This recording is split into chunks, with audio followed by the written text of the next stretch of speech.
For that part of it too. Alright, go back out. Should be good. You like get the crowd. Why say hi to you?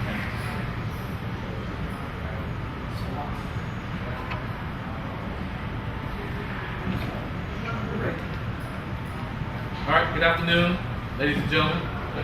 My name is Broadnax. I'm a logistics marine from Washington, D.C.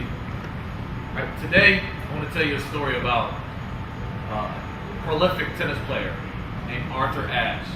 If you don't know who Arthur Ashe is, he was an African-American tennis player during the late 70s to mid to early 90s. Right. What makes Arthur Ashe so prolific is that at a time where African-Americans weren't doing tennis, he excelled it.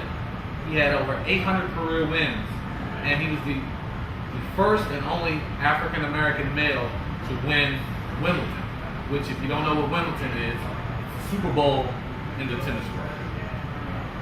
Another thing that makes Arthur Ashe prolific is that during his time playing tennis, he had 3 heart surgeries. The second time he had a heart surgery, he contracted the disease AIDS from a blood transfusion. All right.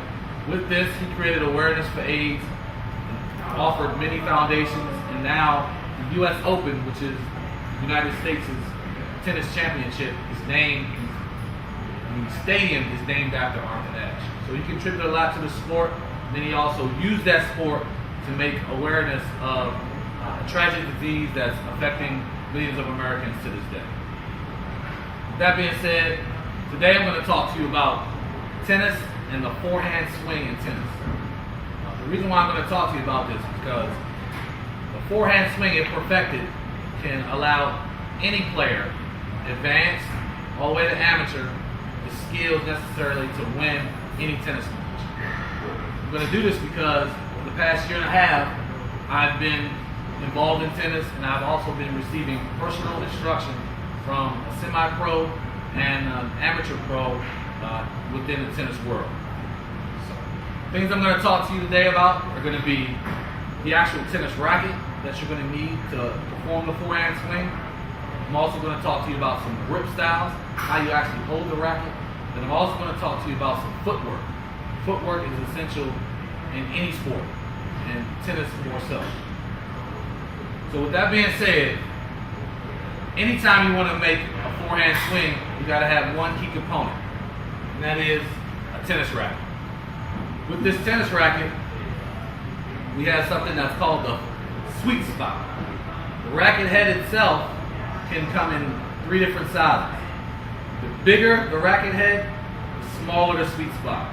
What the sweet spot is the optimal place on the tennis racket that you want to make contact with the ball, giving you the most power and control over the ball and your forehand swing.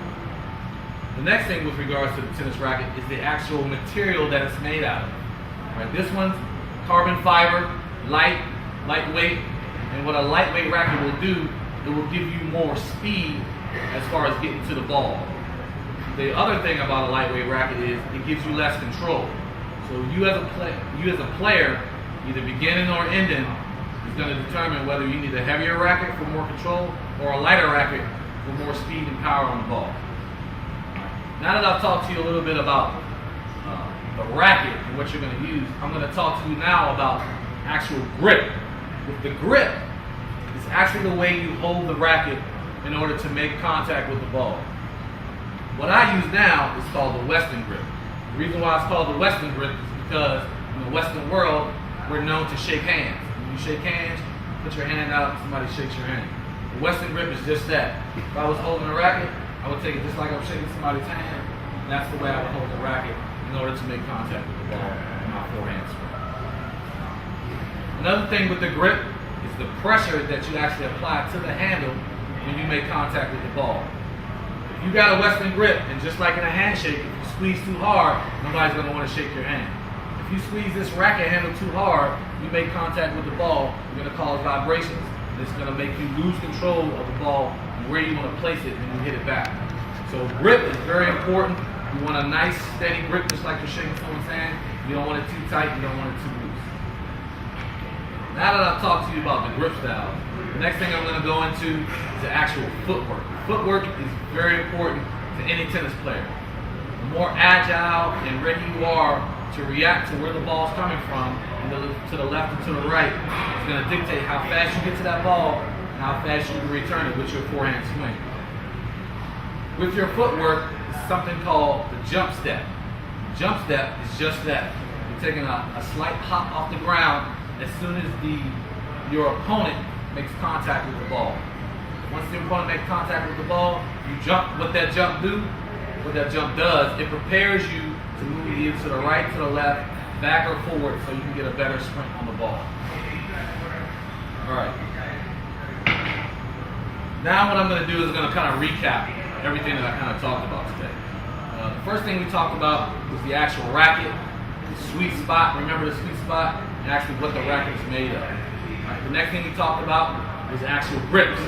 Meaning you want to have enough pressure that you don't lose the racket, but you also want to have that Western grip, which allows you the most in a forehand swing. The last thing we talked about was footwork. With footwork, you want to make sure you apply that jump step every time your opponent makes contact with the ball. That's going to allow you the most freedom to move around the court to actually get back onto the ball as quickly as possible. Now, in closing, I want to talk to you about Serena Williams in the tennis world. Everybody knows who Serena Williams is.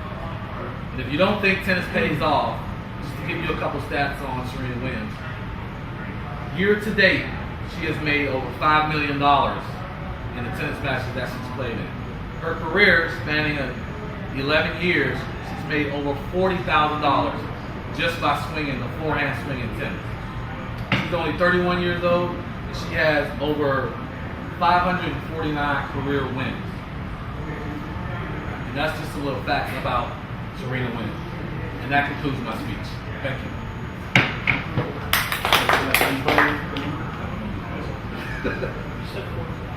You mean 40 million? I did mean 40 million. Put that in the camera.